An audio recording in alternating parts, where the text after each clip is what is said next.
ప్రభునందు నాకు అత్యంత ప్రియమైనటువంటి వారులారా, మన ప్రభువును రక్షకుడైనటువంటి యేసుక్రీస్తు వారి యొక్క శుభనామములు మీ అందరికీ నా హృదయపూర్వకమైన వందనములు శుభములు తెలియజేస్తున్నాను. ఉదయకాల సమయంలో దేవుని వాక్యాన్ని ధ్యానం చేసుకుందాం. కీర్తన గ్రంథం 91వ కీర్తన 3వ వచనం చదువుకుందాం.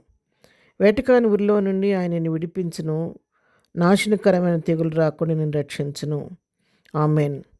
ఈ వాక్య భాగాన్ని మనం గమనించినట్లయితే భక్తుడు దేవుని యొక్క కాపుదలను గురించి, ప్రభు మనకిచ్చే భద్రతను గురించి, తన బిడల విషయంలో ఆయన చూపించే శ్రద్ధ గురించి మాటలు రాయబడ్డాయి. వేటకాని ఊరిలో నుండి కూడా ఆయనను విడిపిస్తాడు, నాశనకరమైన తెగులు రాకుండా ఆయనను రక్షిస్తాడని చెప్పి ఇక్కడ తెలియచేస్తున్నాడు. అంతేకాదు కింద భాగాల్లోకి మనం వచ్చినట్లయితే ఆయన తన రెక్కలతో నేను కప్పును, ఆయన రెక్కల క్రింద నీకు ఆశ్రయం కలుగును, ఆయన సత్యము కేడెమును డారునై ఉన్నదని, రాత్రివేళ కలుగు భయమునకైనను, పగటివేళ ఎగురు బాణమునకైనను, చీకట్లో సంచరించిన తెగులునకైనను, మధ్యాహ్నం పాడు చే రోగమునకైనను భయపడకుందువు. చూసారా, ఇక్కడ ఆయన రెక్కల నీడలో మనల్ని కాచి సంరక్షిస్తాడని, ఆయన మన కేడెముగా ఉండి కాపాడతాడని చెప్పి మాటలు రాయబడ్డాయి.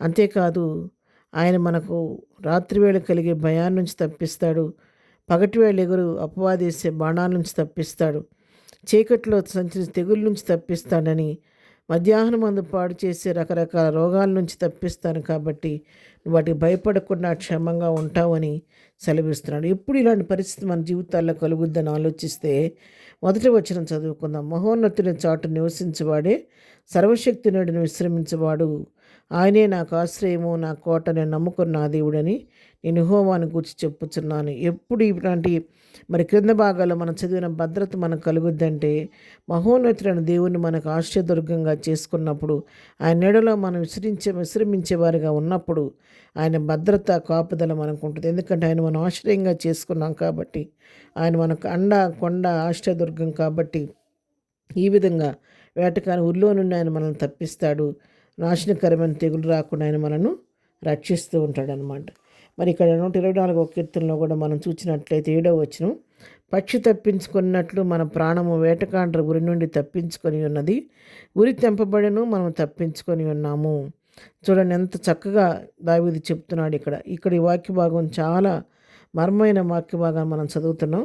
పక్షి తప్పించుకున్నట్లు మన ప్రాణం వేటకాండ ఉరి నుండి తప్పించుకొని ఉన్నదంట.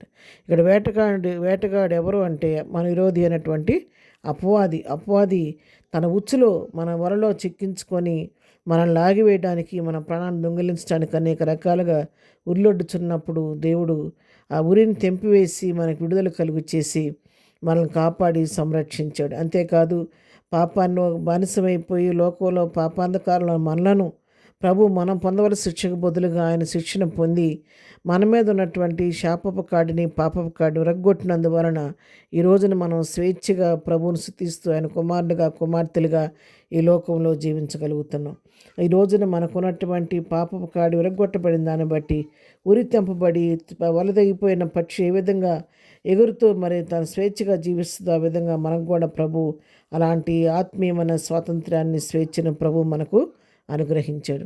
ప్రియులారా, మన జీవితాల్లో కూడా ప్రభు ఇంతవరకు ఎన్నో పరిస్థితుల్లో మనకు చాలిన దేవుడుగా ఉండి, ఎన్నో అపాయకర పరిస్థితుల్లో వ్యాధి బాధల్లో తోడుగా ఉండి మనల్ని కాచి సంరక్షిస్తూ వచ్చాడు. ఎన్నో కీడుల నుంచి మనల్ని తప్పిస్తూ వచ్చాడు. ఉపద్రవాలన్నింటిలో మనకు తోడుగా ఉండి నడిపించాడు. అట్టి ప్రేమను మనం ఎప్పుడు కూడా జ్ఞాపకం చేసుకుంటూ ఆయన కృతజ్ఞతైన వారిగా మనం జీవించాలి. మరి ముందు కూడా మన జీవితాల్లో ప్రభువు పైన ఆధారపడి మహోన్నతుని మనకు ఆశ్రయంగా చేసుకుంటే ఆయన మనలను, మన కుటుంబాలను ప్రతి కీడు నుంచి తప్పించి, ప్రతి తెగుల నుంచి తప్పించి, వేటకాని ఊరిలో నుండి తప్పించి మనల్ని కాచి సంరక్షించే దేవుడై ఉన్నాడు. కాబట్టి ఉదయకాల సమయంలో దినవంతవరకు దేవుడు చేసిన మేలు తలపోసుకుంటూ ప్రభువును స్తుతిస్తూ మరి పునరుద్ధానపు దీవెనలతో మనం ముందుకు సాగిపోదాం. ప్రార్థన. ప్రేమగలిగిన తండ్రి, పరిశుద్ధురాన్ని కొందనాలు, మాకు ఇచ్చిన శ్రేష్టమైన వాక్య భాగాన్ని బట్టి నీ కొందనాలు. మా జీవితంలో ఎంతైనా నమ్మదగిన దేవుడిగా, చాలిన దేవుడిగా ఉండి, మహోన్నతుడైన దేవుడిగా ఉండి ప్రభా వేటకాని ఊరిలో నుండి మమ్మల్ని తప్పించావు, నాశనమైన తెగుళ్ళ నుండి తప్పించావు ప్రభా, నీకు స్తోత్రాలు. ఇక ముందు కూడా మీరే మమ్మల్ని కాచి సంరక్షణ ప్రతి కీడు నుంచి తప్పించమని నీ కృపాహస్తాలకు మమ్మల్ని అప్పగించుకుంటున్నాం. ఈ దినదీవులతో నింపి నడిపించండి. పునరుద్ధాన ఆరాధనలో మీరు తోడుగొండండి. మరి దైవజుడిని ఎత్తిపెట్టి వాడుకోండి. అనేక హృదయాలు నీ వాక్యం మా కొరకు తెరవబట్టుకు సహాయం చేయండి నాయన. ఏదైనా విన్న వాక్యం ప్రతి హృదయంలో ఫలించడానికి సహాయం చేయండి. ఏదైనా బర్త్డే మ్యారేజ్ చేసుకున్న బిడ్డలను దీవించి ఆశీర్వదించండి. ప్రతి వారి పట్ల కృప విస్తరింప చేయమని యేసునామములో ప్రార్థించడి పొందుకొని ఉన్నాము తండ్రి. ఆమెన్. ప్రభు కృప సదాకాలం మనందరికీ తోడే నడిపించును గాక. ఆమెన్.